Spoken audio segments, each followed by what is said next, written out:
Given how vastly different combat is today, people may find it difficult to imagine that soldiers used to stand within a few feet of each other, hacking at one another savagely with melee weapons. But just how dangerous was it for the individual to fight in a melee battle? Was fighting in the frontline a death sentence?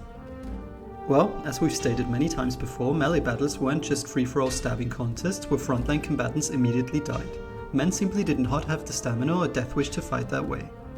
Rather, enemy lines clashed into each other initially, before retreating to catch their breath.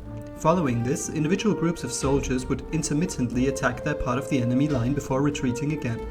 This allowed soldiers fighting in the front line to recover while another unit continued the assault. Casualties during these intermittent frontline clashes were usually quite low.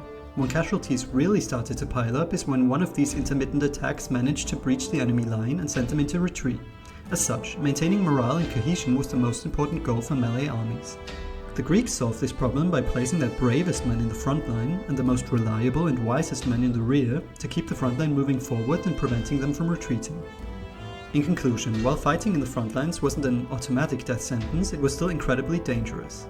Historian Peter Krenz estimates casualty rates for the victors of melee battles at around 5% and casualties for the vanquished at 14%.